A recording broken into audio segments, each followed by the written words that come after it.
English Daily, the podcast. Your English journey starts now. Hey, English learners. Welcome back to your podcast, the English Daily Podcast.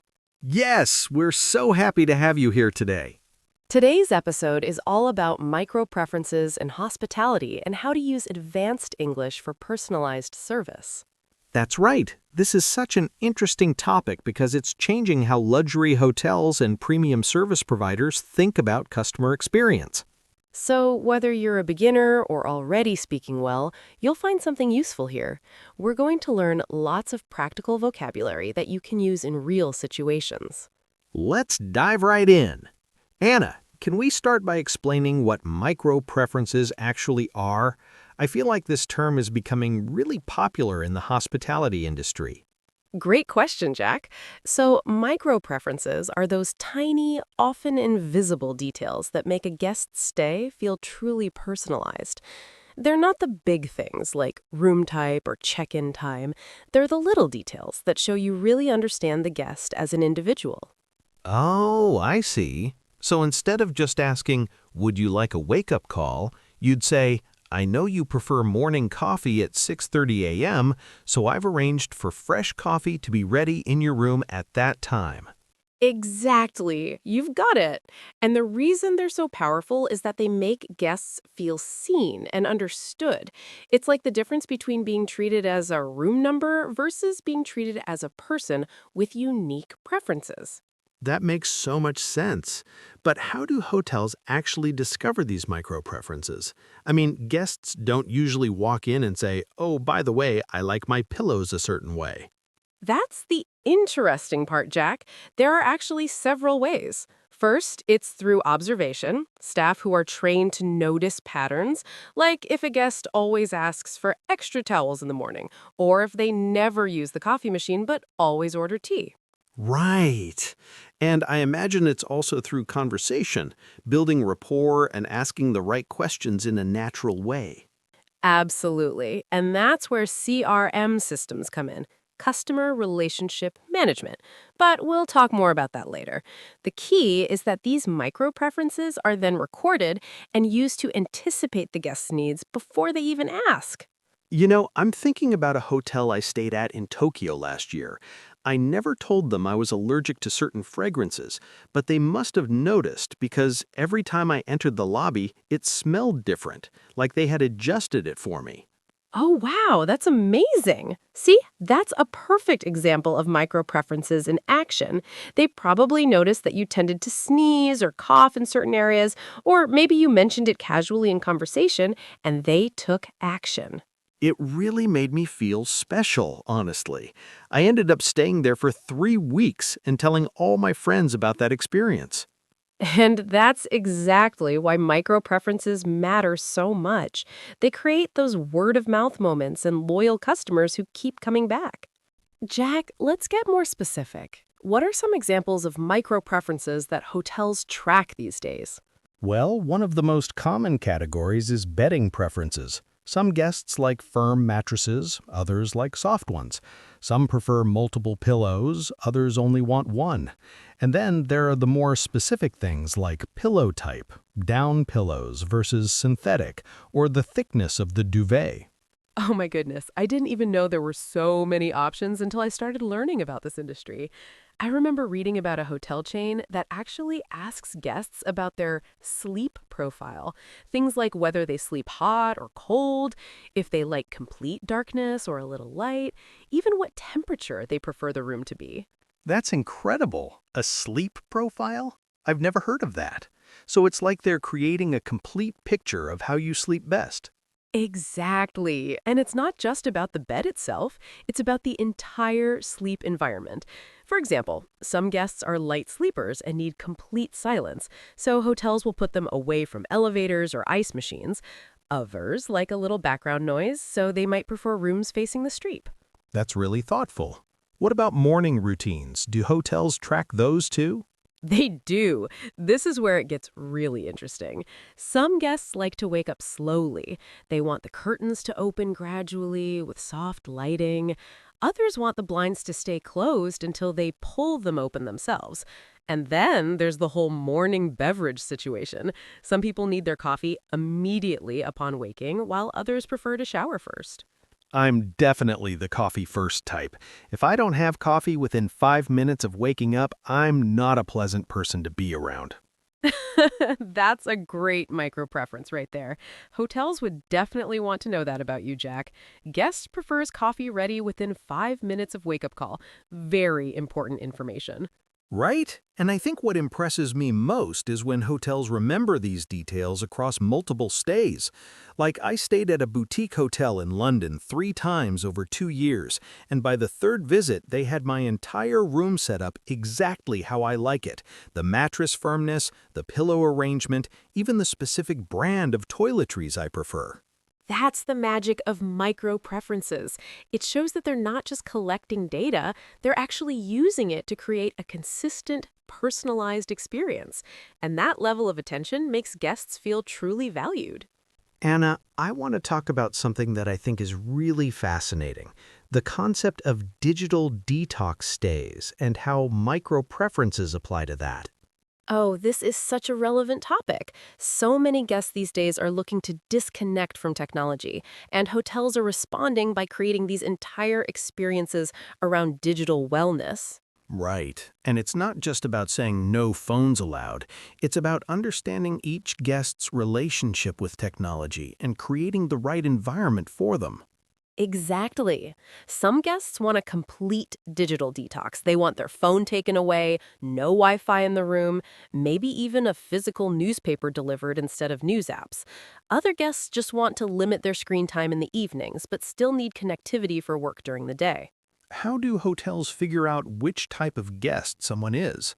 Often through observation and conversation. If a guest mentions they're on vacation and want to unplug, that's a clear signal. Or if they mention they're traveling for a conference and need reliable internet for video calls, that's a different profile entirely. I stayed at this amazing resort in Bali last year where they had a technology-free zone in one section of the property, and the way they handled it was so thoughtful. They would ask guests upon check-in whether they wanted to be in the tech-free zone or the regular zone, and then they would actually remove all screens from those rooms and provide analog entertainment like books, board games, and art supplies. That's brilliant. And see, that's a micro preference that's about the overall experience rather than just a physical product. It's about understanding what the guest wants from their stay emotionally. It really is. And I think another aspect of stay rhythms is understanding someone's natural pace. Like, some people like to pack as much as possible into their day. They want early breakfast, multiple activities, late dinner. Others prefer a slower, more relaxed pace. Maybe they like sleeping in, having a leisurely brunch, and spending afternoons reading by the pool. And hotels are getting so much better at recognizing these patterns. They might notice that a guest always orders breakfast late and skips the early morning yoga class, so they stop suggesting those activities and instead recommend the sunset cruise or the evening cooking class. It's all about personalization, right? Making each guest feel like the hotel was designed just for them. Absolutely. And the English vocabulary around this is so interesting too. You'll hear terms like guest journey mapping and anticipatory service and hyper-personalization. These are all part of the micro-preference conversation. Jack, let's talk about food because I feel like this is where micro-preferences really shine. Oh, food is huge. It's actually one of the easiest areas to understand micro-preferences because everyone has such strong preferences about what they eat.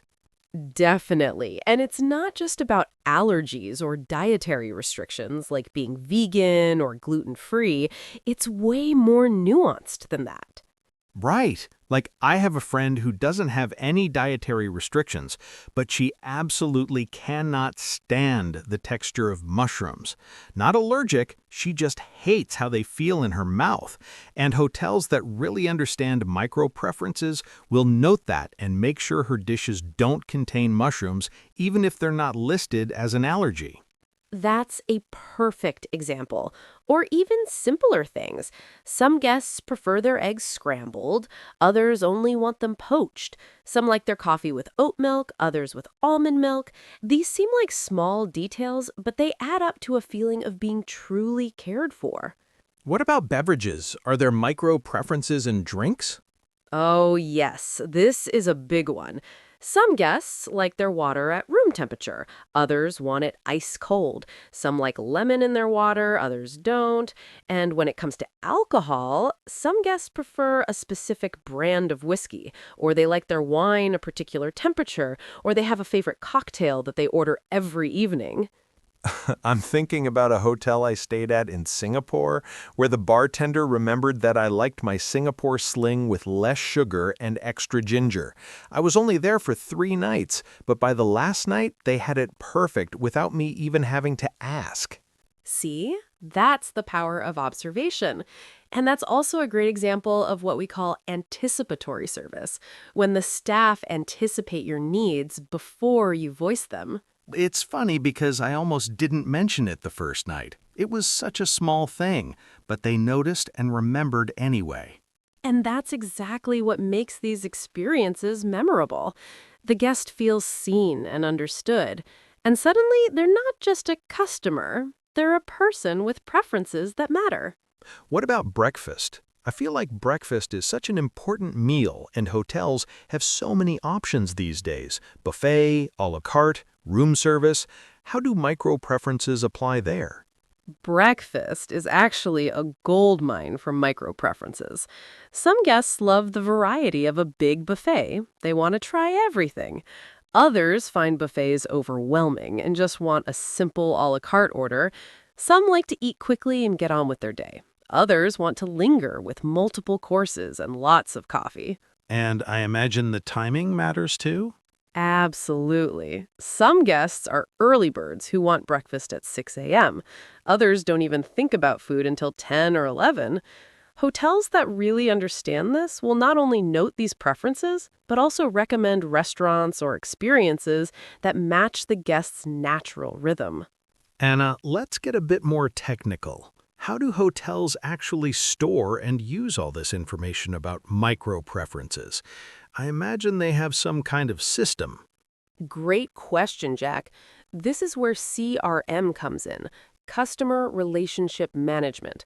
But these aren't your typical CRM systems. They're specially designed for hospitality, and they're incredibly sophisticated. So, what kind of information do they track? Everything. They track the obvious things like room preferences and dietary restrictions, but also the subtle things we've been discussing: sleep patterns, beverage preferences, activity interests, even communication style preferences. Some guests prefer text messages, others prefer phone calls. Some don't want to be contacted at all unless it's urgent. That's a lot of data. But how do they make sure it's accurate?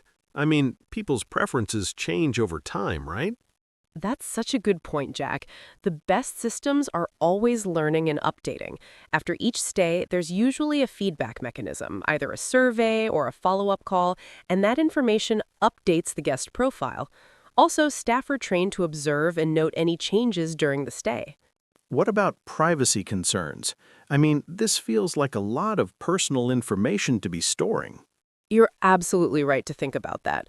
Responsible hotels are very transparent about what they're collecting and why. They usually ask for explicit consent, and guests can always request to see what information is stored about them or ask to have it deleted. That's reassuring to know, and I think the key is that this information is used to enhance the guest experience, not to invade privacy. When done correctly, it should feel like the hotel is anticipating your needs, not spying on you. Exactly. And there's actually a term in the industry for this: frictionless service. The goal is to remove all the little friction points so that your stay is smooth and effortless. You shouldn't have to explain the same things over and over. I love that term, frictionless service. It's like the hotel is removing all the little obstacles between you and a perfect stay. And here's where the English gets really interesting.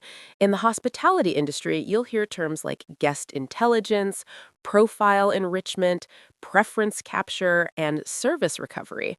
These are all part of the vocabulary of micro preferences and personalized service. So it's not just about knowing the preferences, it's about having systems and processes to capture, store, and act on that information effectively.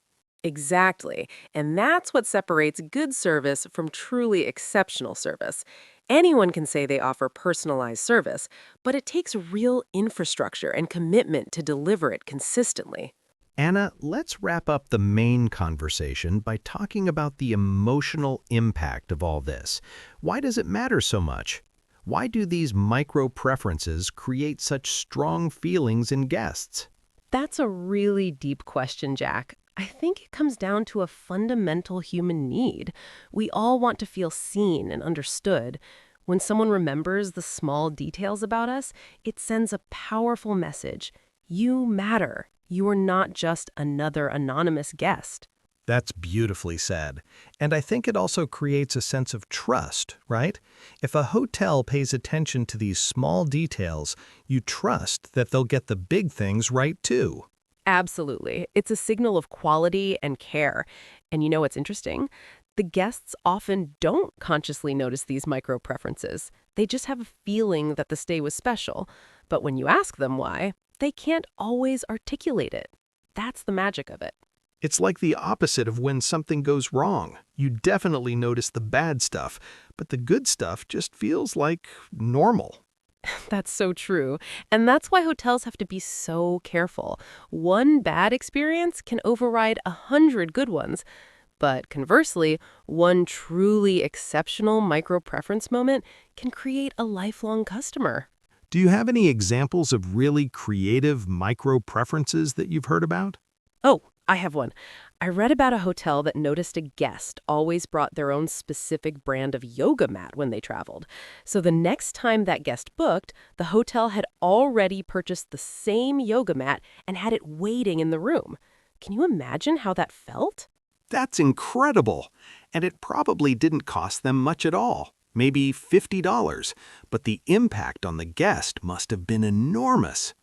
Exactly. That's the thing about micro preferences. They don't always require huge investments. Often it's just about paying attention and taking action on what you notice. I also heard about a hotel that would prepare a welcome gift based on what they knew about the guest's interests. If someone loved reading, they'd leave a bestseller and a reading light. If they were into fitness, they'd have yoga clothes and a resistance band waiting. Things like that. See, that's personalization at its finest. And it makes the guest feel like the hotel truly understands who they are and what they value. I think the takeaway here is that micro preferences are really about seeing the whole person, not just the transaction. It's about building a relationship that goes beyond a single stay. And that's exactly what we're teaching today. The vocabulary and concepts to talk about this sophisticated level of service. Whether you're working in hospitality or you're a guest who wants to understand these experiences better, this vocabulary will serve you well. Now let's dive into some key vocabulary from today's episode. Yes, these are phrases you're likely to encounter when reading about hospitality or when experiencing high-end service. Let's start with micro preferences. This refers to the small, individual details that guests appreciate having remembered and accommodated. Example, the hotel's attention to micro preferences made our anniversary stay truly special. Next is anticipatory service. This is when staff predict and fulfill guest needs before being asked. Example, the butler's anticipatory service was impressive. He brought water before we even requested it.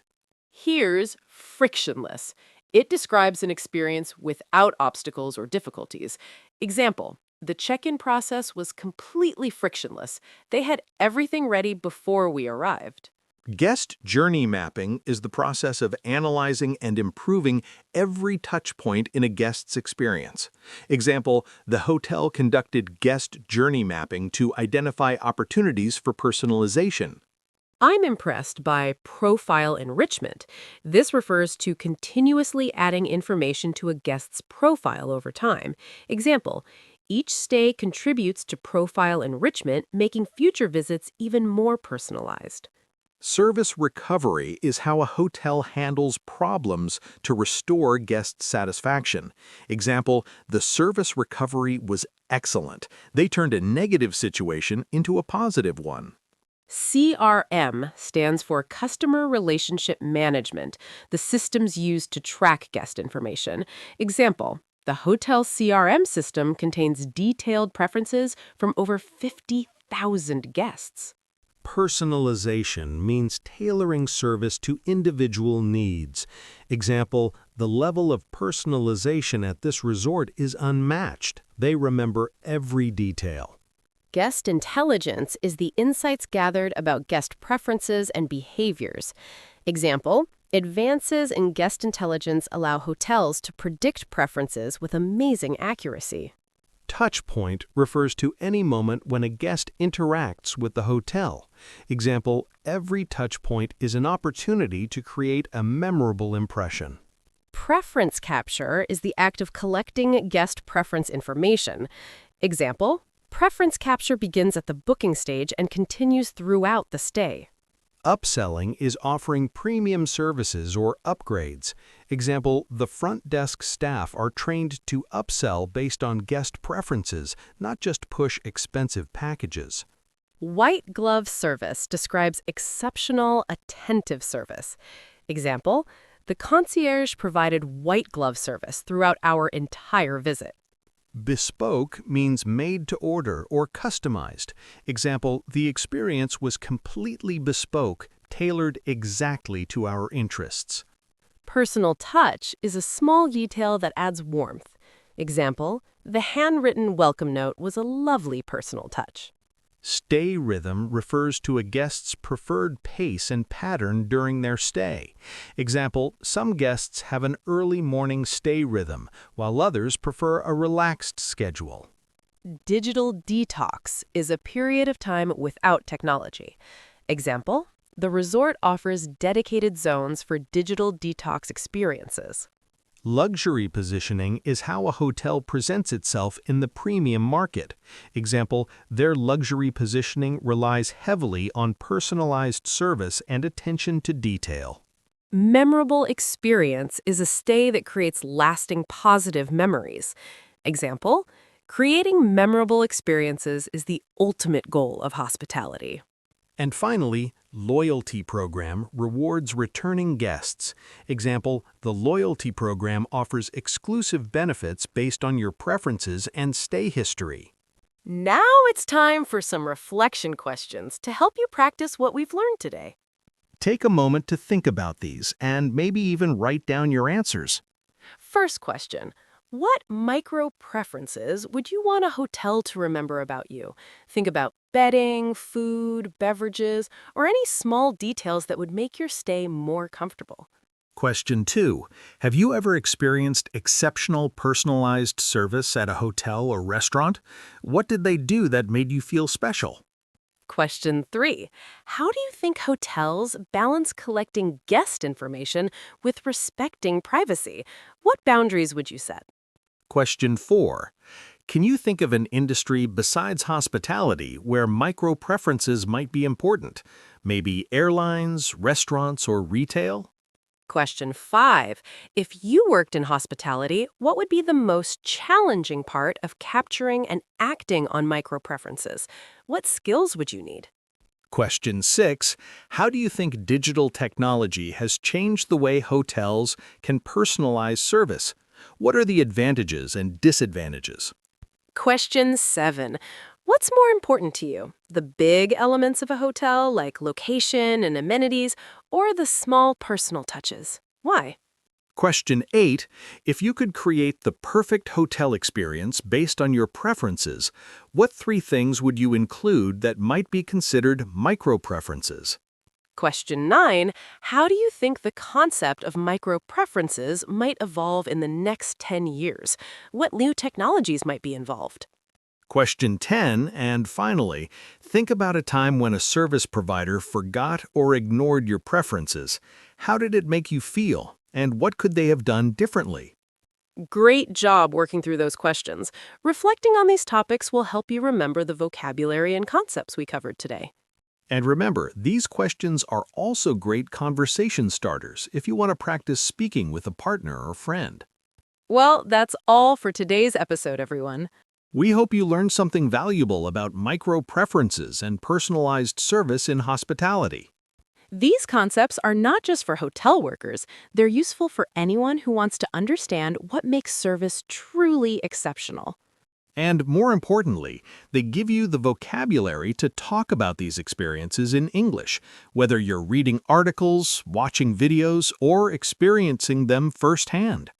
What's your biggest takeaway from today's episode? We love hearing from our listeners. If you enjoyed this episode, please share it with a friend who wants to learn English through interesting topics. And don't forget to subscribe to the English Daily Podcast so you never miss an episode. We'll see you next time. Keep practicing, keep learning, and remember, every small step in your English journey makes a difference. Thanks for joining us today, English learners. Take care and speak soon. Bye for now. Your learning journey doesn't stop here. Keep improving your English. Click the next video or explore more episodes we've picked just for you. See you in the next lesson.